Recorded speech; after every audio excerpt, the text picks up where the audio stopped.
Un problema común de muchas personas que empiezan a leer la Biblia es que se acercan a todos los textos de la misma manera. Pero Dios no nos habla de la misma manera. Los distintos libros de la Biblia vienen en diferentes formas literarias.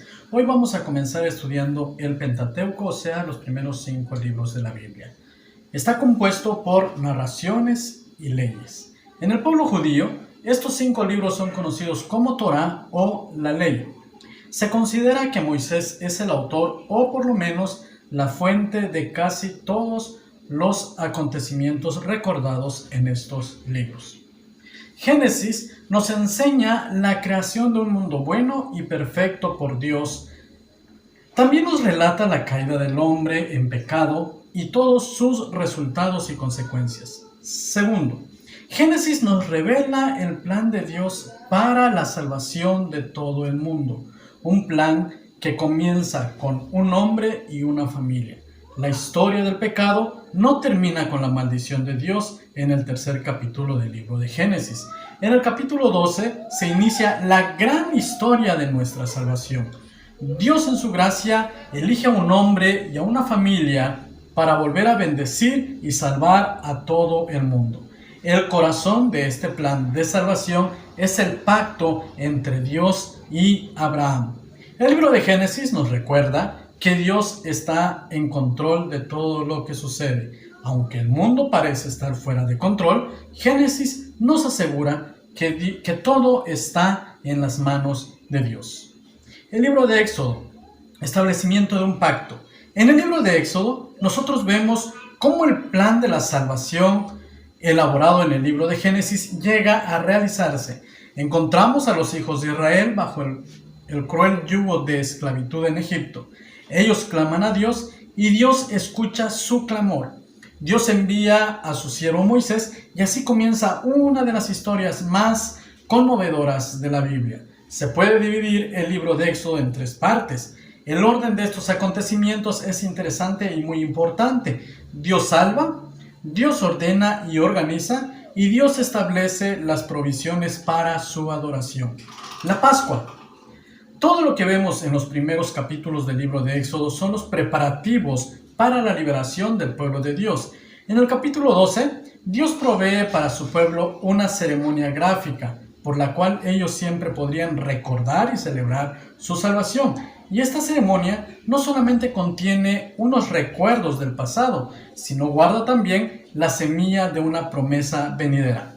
La ley, una vez que Dios liberta a Israel de su esclavitud en Egipto, Él comienza a prepararles una vida de comunión con Él. La ley fue dada después de que Dios salvó a su pueblo. La ley, en vez de ser la condición de la salvación, se revela como el propósito de la salvación. Dios salva a su pueblo para que ellos puedan vivir en una relación fiel con Él. La persona que ve en Éxodo una lista de condiciones para su salvación está sumamente equivocada. El tabernáculo. La última parte de Éxodo es la que define la relación íntima de Israel con su Dios. El tabernáculo representaba la culminación de la obra de Dios en esta etapa de su plan: elección, salvación y organización y ocupación. La salvación verdadera no es nada más que esto: vivir en comunión con Dios. El libro de Levítico. Santidad a Jehová.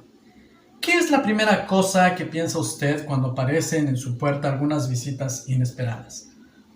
La casa de Israel tenía una visita. El visitante era Dios. Y en cierto sentido era una visita inesperada.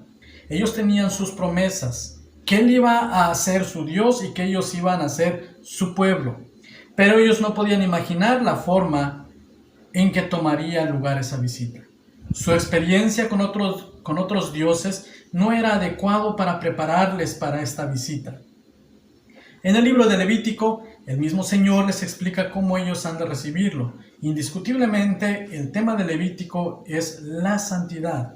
Uno de los textos claves para entender esta palabra en su contexto es Levíticos 11:45, donde Dios dice: porque yo soy Jehová, que os hago subir de la tierra de Egipto para ser vuestro Dios.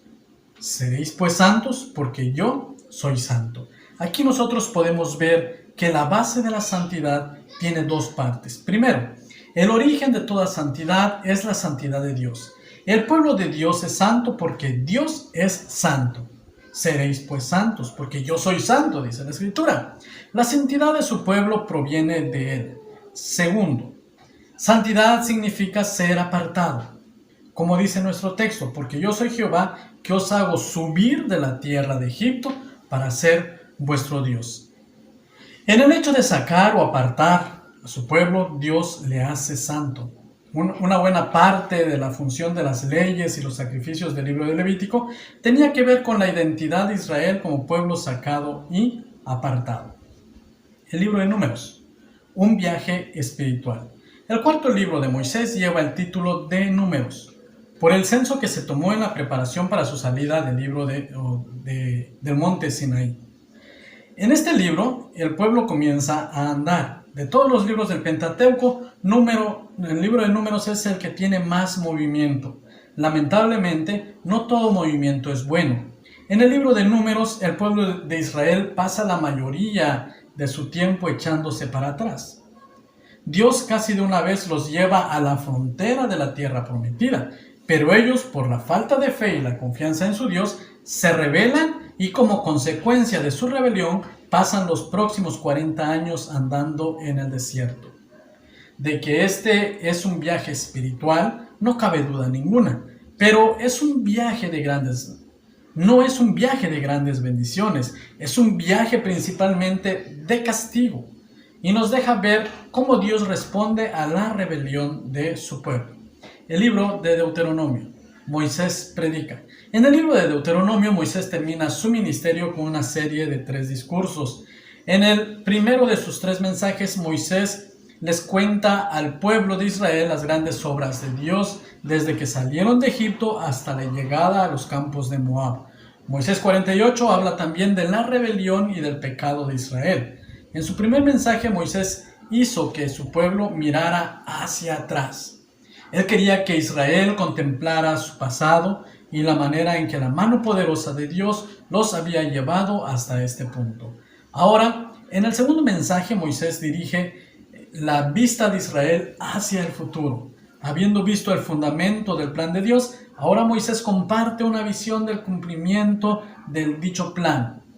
En su último mensaje, Moisés hace un llamado. No pide una decisión individual, sino una decisión comunitaria. Llama al pueblo a obedecer y a vivir, habiendo establecido que el pacto entero se basa en la gracia y la misericordia de Dios.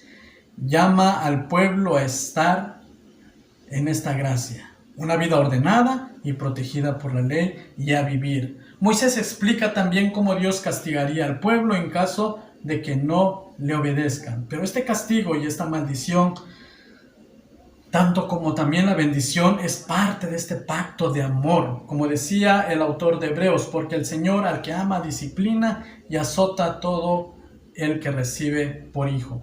Desde Génesis y la creación de todo el mundo hasta Deuteronomio y la salvación del pueblo de Dios, quedamos impresionados por la constancia y la fidelidad, no del pueblo, sino la fidelidad de Dios.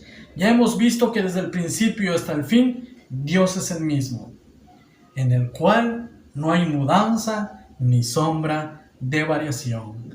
Amén.